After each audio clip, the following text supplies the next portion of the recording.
What is going on, guys? I'm Alejandro Mendoza, and this video is part 2 on what I would have changed in Digimon Adventure Tri Symbiosis to make it better. So during the last part, I went over scenes that I would have removed from the movie and how much time those said scenes took up, and in total they took up around 8 minutes. So in this part, I'll be going over scenes that I would have changed, expanded on, or added into the movie. Now, before I get into the video, I'm betting a lot of you are thinking right now that 8 minutes isn't a whole lot of time. So, how am I going to be able to, add all the scenes I would want without getting rid of any more scenes in Symbiosis? Well, at face value, 8 minutes doesn't seem like a whole lot of time. It's more than enough for the scenes I would want to add. And even more than that, it's more than possible to make impactful and emotional moments that develop the characters and move the plot along in less than 8 minutes, or even less than 4 minutes. You see moments like these throughout all of Digimon and other anime. When Tai was telling Izzy about how Kari almost died because of him. That scene was really emotionally packed. And when I went to look back at it and see how long the scene was barely 2 minutes, if not less. And if not less than 2 minutes. And there's also what about when Izzy talks to his parents about the fact that he's adopted? Another great character moment filled with emotion and development, and the scene itself was only around 2 to 3 minutes at most. So, needless to say, it'd be more than possible to add some very emotional and impactful scenes that develop the characters in less than 8 minutes. But yeah. Now I've told you guys about the scenes that I would have gotten rid of. Let's get into scenes that I would have added, changed, or expanded on. Okay, so if you watched my Symbiosis review, then you would know that a big problem I had with the movie was the fact that despite Kari being shown on the poster, along with Mako, and the fact that almost everything leading up to Symbiosis was really hinting at something big happening with Kari, which, at the end of Symbiosis, Kari did have a dark Digivolution, but Kari really wasn't a lead character until we got to the final episode. And for me personally, when Kari had that dark Digivolution, I didn't really feel that emotion that I thought I should have felt, because it was I just didn't really there was hardly any focus on Kari. There was no setup to her dark Digivolution. There was no setup to her dark Digivolution, or anything to really show her bond with Tai throughout the movie. And that's why I didn't really feel any emotion coming from it, because there was hardly any focus on her, and there was no setup to the Dark Digivolution or anything to show her bond with Tai. Now, I'm not saying the movie should have just been focused on Kari. There are obviously other characters in the story, but even so, in this movie, she is meant to be one of the two lead characters. So you'd expect her to have a larger role in it and a bigger focus on her character. But the writers, for some reason, didn't choose to do that. Instead, they basically chose to have 90% of the focus on Mako, and maybe 5% on Kari and 5% on the rest of the Digidestined. That's probably maybe a bit inaccurate, but I'm just saying that's basically what it was. Now, Mako getting a lot of focus to a certain extent does make sense, as she is the other lead character in this movie. But even so, with the way that everything was presented, it was made to look as though this was going to be a movie on both Mako and Kari, not one over the other. And it really should have been, as in previous Digimon Adventure Tri movies, like Confession and Determination. Even though they had to divide the time between two lead characters, they were able to do at least a decent job of it. As in Determination, I felt that both Mimi and Joe really were the leads in that one, and they both had good resolutions to the arcs in that story. Whereas with Symbiosis, Kari doesn't even feel like a main character, and the focus of the movie is really just on Mako until the final episode. Not only that, but another big problem I had with this movie was the fact that it wasted so much time on pointless scenes like the horror story scene, when it should have spent those scenes developing characters and beginning to answer some of the questions and mysteries that have been set up throughout the other movies. What the heck happened to the O2 cast? And I'm sorry, I've already complained about it before, but I just have to keep it, because it's come on, it's already 5 movies in, and you haven't answered anything about the O2 cast. Okay, so as you can tell from this mini rant, I would have liked there to be more Kari scenes, and more scenes that at least began to answer some of the major unanswered questions in Digimon Adventure Tri. Now, who knows? Maybe in the next movie, the writers will answer all the questions we have in a satisfying way. However, considering that the next movie is supposed to be the last movie, along with the fact that as of right now, it doesn't look like the writers are planning on extending Try or making a sequel to it, and that there are, just so many questions and plot points that they will have to answer and address, I just don't think they'll be able to answer all of those questions in a good way that makes sense. And even if they do somehow manage to answer all of our questions, it's probably not going to be in a satisfying way, unless, of course, the series gets extended, but it doesn't look like that will happen. Now, with the scenes I would have added to Symbiosis, they are meant to give Kari more development and actually give her a conflict, like the other main characters of the previous movies had. Because honestly, Kari in Symbiosis didn't really have a conflict until the final episode, and even then, she didn't get much development from Tai supposedly dying. So I'm going to try and give Kari a conflict that I feel would have been good for the character. Now, I'm not saying that Tai's supposed death will not have a role in Kari's development, as Tai is someone who has a major role in Kari's life, and he will most certainly be part of her conflict. But at the same time, I feel that Kari should have had a conflict before Tai dying, in quotes, that would have shown, who she was as a character and built up Tai and Kari's bond so that when Tai died, you would feel the emotion in the scene.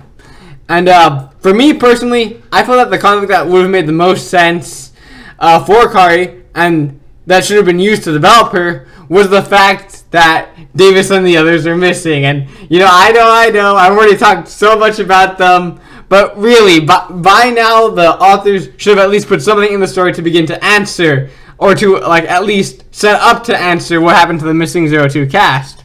And the fact that they haven't by this point really just comes off to me as, lazy writing.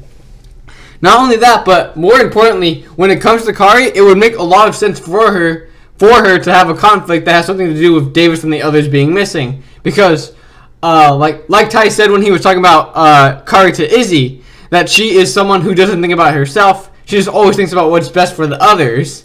And as we see with Kari, she's also someone who keeps to herself. And if she ever has a problem, she doesn't really tell anyone unless it gets to a point where it's no longer avoidable and something has to be done about it. Like with the Dark Ocean, when she was being called there. She only told TK right when she was about to be pulled there, or when she was sick. She didn't tell anyone that she was sick until she collapsed and it got really bad.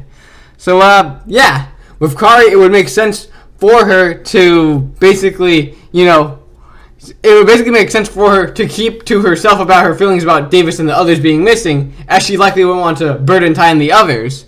Also, I quickly want to say one more thing before I begin to describe these scenes, and it's that when I am describing the scenes, I will be using the Digidestined's Japanese names. So, Tai is Taichi, Kari is Hikari, and, so on and so forth. And just because, I'm doing that just because I kind of want to. And also, when I am describing the scenes and I'm talking about the 02 Digidestined, I'm not going to be trying to answer what happened to them. I won't be trying to answer what happened to them, as the movie and the series in general has given us nothing on them. So if I were to try and answer and, say what happened to them, it would just be a theory or speculation. So instead of trying to answer what happened to them, I realized I just said that over and over again. Sorry about that. But as I described the scenes, I would have added there will be parts in them that rather than trying to answer the problem, will instead set up to answer said problem. Okay, so all right. I hope I explained that. I hope that I explained this section and what it is in a coherent way that you guys understood. If you didn't, then I'm sorry. And also, sorry that this intro is so long again. Jesus, I need to get into the. I need to get better at doing these intros. But yeah. With all that being said, let's get into the scenes that I would have changed, added, or extended in Digimon Adventure Tri Symbiosis. So, the first scene I would have added would be a scene between Taichi and Hikari, and the scene in question would take place after the group gave Mako their first speech. So obviously, the speech they gave in the digital world when they were around the campfire. This scene would take a little place after that.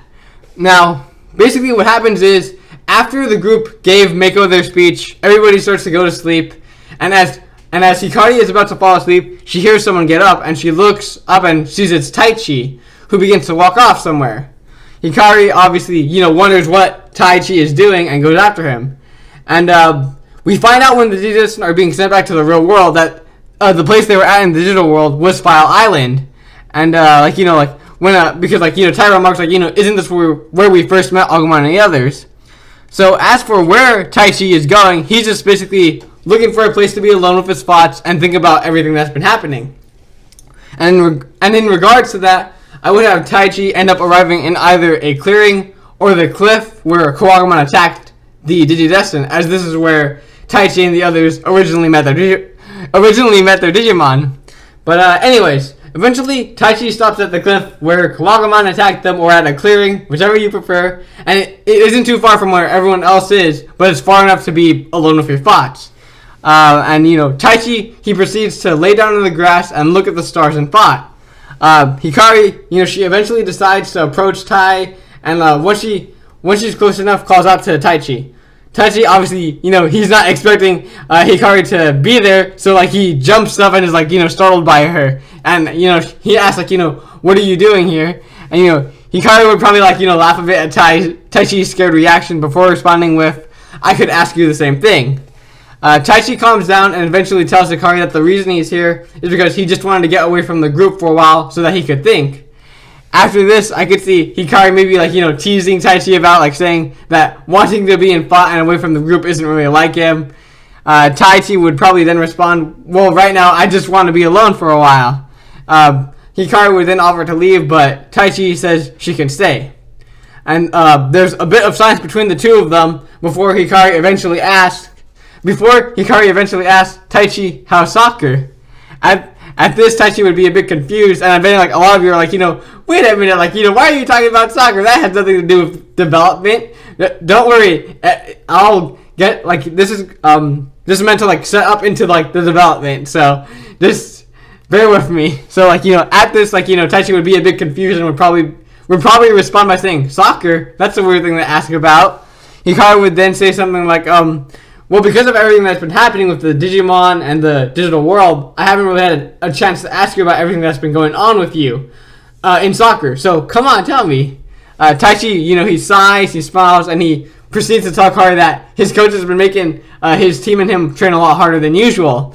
Hikari responds by saying, really? Why? Taichi then says, that is because after he left the soccer match to go stop Kawagumon, obviously, the soccer game that he was asking everyone to come to and was playing in reunion, when he came back to school the next day, since Taichi didn't have a chance to go back to school because all the Digidestined and the Digimon reunited and were fighting Kawagumon the previous night. But anyway, when he came back to school the next day, his coach was obviously mad at him for leaving the game right in the middle of a match. However, the coach wasn't just mad at Taichi for leaving the game, but also because after Taichi left the game, we as the audience don't know what happened with his soccer game because, the series is obviously focused on the adventures of the chosen children with their Digimon, not on Taichi's soccer life. So it's obvious why we don't find out what happened with his game. But for this video, I'm going to give my take on what I think would have happened with his soccer game. So basically after Taichi left, his team almost lost the game and only barely managed to win. Considering that Taichi is probably his team's best player, obviously having or not having your best player makes a world of difference. As we see with Ken's team, because without Ken their team, while good, still had trouble against Daisuke and his team. But when Ken showed up, his team started to dominate against Daisuke's team. And there is also the fact that the rest of the team seems to be pretty lazy, unless of course they have some motivation, like when Hikari showed up and they were just oh hey, no, we're good to go. But besides that, it wouldn't be too far-fetched to say that without Taichi there, his team would probably have some trouble. So Taichi's coach wasn't just mad at him for leaving, but also mad that their school almost lost. And Tai then proceeds to tell Hikari that it was because of these two reasons that their coach decided to have the team train a lot harder, so that if Taichi isn't there for the next game, the team will be able to manage without him. And then Taichi would probably then describe his new training regimen to Hikari, who afterwards would probably say something like, how horrible, or that sounds awful. Taichi then says something like, the training itself for him isn't that bad, but what really sucks about it is his teammates who just continue to complain about how hard the new training is. And Hikari then lets out a chuckle and says, well, not everybody has the same passion or, mentality for soccer that you have, big brother. Taichi would respond by saying, I know that, but still, if all they're going to do is complain and not put the effort in to get better, why are they even in soccer? Hikari, she's probably still chuckling at Taichi, who then says, that's why I wish that Daisuke was in high school, because if he was, then I would have someone who could challenge me and wouldn't complain about the hard training. And, after Taichi says this, however, he realizes that Hikari is she's no longer chuckling, and when he turns to look at her, Hikari's she's looking at the ground with a solemn look on her face. And, Taichi obviously quickly takes note of this, and he responds by saying, I'm sorry, Hikari, I didn't mean to, but, before he can say anything else, he's interrupted by Hikari, who says, it's okay, big brother, it's actually nice, or it's kind of a relief to hear someone talk about Daisuke and the others. And, there's a bit of silence between the two before Hikari asks, Taichi or big brother, where do you think Daisuke and the others are, or what do you think happened to Daisuke and the others? Taichi would obviously want to, comfort Hikari and would probably respond by saying something Hikari, I honestly, I have no clue where the others are, but I'm sure that, wherever they are right now, they're okay. Hikari would respond by saying, Takaru said something like that too. Taichi would be a little confused at this, so Hikari would explain that when she and Takaru went to look for Ken and the others, Takaru said he was sure they were all fine. And after Hikari tells Taichi this, she explains that at first she really believed in that. She really believed that Daisuke and the others were okay. But now she just doesn't know that she can believe in that anymore. And Taichi would probably respond by saying, but Hikari, we know that Daisuke and the others are okay because Yamato went to confront Maki and Daigo, and they I'm pretty sure Yamato would tell Taichi and the others what Maki and Daigo said, and that Ken and the others were, because oh god, I just lost my train of thought, but obviously Yamato went to confront Maki and Daigo, and they told him that Ken and the others were all right, and Yamato would then proceed to tell Tai and the others. But before Tai can say anything else, he's interrupted by Hikari, who yells you think I don't know that? Taichi would obviously be surprised at Hikari yelling, and would probably say Hikari, just say her name in a shocked tone. And then she proceeds to tell him that I remember what Yamato said after he came back from his meeting with Maki and Daigo. He told all of us that Maki said they were all okay, but my question is how can you and everyone else be so quick to believe what she said? Nothing that we have seen points to Daisuke and the others being okay. When Ken showed up, he was in his Digimon Kaiser outfit. And to that, Tai retorts saying, Hikari, we now know that wasn't really Ken. Sora told us about what happened between her and Gennai, and that he was actually the one disguised as Ken, because, again, I'm pretty sure Sora would tell all of them, about what happened with Gennai. And, after Tai says this, Karu responds, stating that, then what about Imperial Dramon? Was he just a fake too? And even if he was, that doesn't explain why, when Takaru and I went out looking for them, Daisuke and the others didn't respond to our message, or why they were nowhere to be found. And she continues on by saying, throughout this whole adventure, we've just been believing that Daisuke and the others are okay. We've been so caught up with everything that's been going on that we have hardly done anything to try and look for them, and yet we still call ourselves their friends. How can we call ourselves their friends and believe that everything will be okay when nothing points to that? And the whole time that Hikari is saying this, Tai has obviously been listening, and he's unsure of what to say. However, once she, finishes this whole speech, basically, Tai asks, Hikari, do you think that Daisuke and the others would want to see you like this? Hikari opens her mouth to respond, but, no words come out, and, Tai continues by asking her, if Daisuke and the others were here right now, what do you think they would do seeing you like this? And, at this, Hikari's, she's silent for a bit, and then, she gives, this sad smile and, answers with, Daisuke and Miyako would probably be angry with me for not looking for them, but they'd probably both say that right now is no time for me to be sad, and they would remind me that, that she's a strong person, that she's a good person, and Daisuke, he would probably do whatever it took to try and get Karu out of her sad mood. He'd probably make a goof out of himself to try and make her smile. And, after Hikari says this, Taichi responds with, that's right, because Daisuke and the others understand what it means to be Digidestined and the burden that it places upon you. And Hikari, like, what? And then he proceeds to ask, like, Hikari, when you think about Daisuke and the others and your bond with them, what do you feel? And Hikari then responds to this by saying, I'm not sure how to describe it, but whenever I think about Daisuke and the others, I can still feel their strength. Like, I feel Daisuke's warmth and courage, Miyako's devotion and purity, Iori's knowledge and calmness, and Ken's kindness and understanding. And after saying this, like, Taichi then tells Hikari, like, then believe in those feelings, like, and then Hikari, like, looks up at Tai, who continues by saying, if you can't trust or believe in what Maki or Himekawa-san said, or if you can't believe in our words anymore, then believe in your bond with Daisuke and the others and believe in their strength. And, obviously at this, Hikari, she gives a look of surprise at this. But, like, that look of surprise, like, she turns into, like, like this sad smile, and, like, she begins to, like, tear up a little, like, begin to cry a little, and she, like, as like, she gives that sad smile, she goes up to Taichi and she hugs him and says, obviously, thank you, big brother. Like, Taichi hugs Hikari back, and after a little while, Taichi and Hikari break apart from the hug, and Taichi proceeds to say, like, come on, let's go back and get some rest. Hikari, like, nods at this, and as they're walking back to where the others are, Hikari looks up towards the sky and thinks, what Taichi said is right. Like, and then she proceeds to say, Daisuke, Miyako, Iori, and Ken.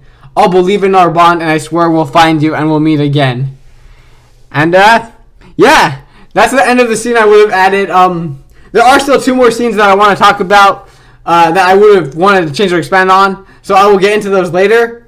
But, I think that for now, this is going to be the end of the video. So, thank you all for watching. If you enjoyed the video, maybe leave a like. And if you're enjoying the content I'm producing, maybe consider subscribing. And if you're already subscribed, then thank you. You're awesome. And even if you're not subscribed, just thank you for watching the video. It's so awesome to know that people are actually, watching my videos. And also, like, tell me, like, what did you think of the scene I added in? Like, do you think that would have, like, made Symbiosis better? Do you think I should just stick with saying their regular English names instead of, like, saying their Japanese names? But, yeah, just post your thoughts in the comments down below. And just, like, tell me what you thought, like, of the scene I added. And if you thought, like, it would have made if you think it would have made Symbiosis better.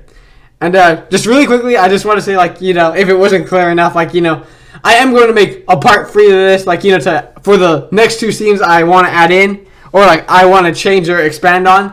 I would talk about them now, but my voice is just killing me. Like, I don't know how, but I got, apparently, like, like, I just, like, got, like, some infection in my throat, which is just horrible, and it's killing my voice. But you guys don't want to hear that. But, anyway, enough of all that. Once again, thank you all for watching. I'm Alejandro Mendoza, and I will see you later. Bye.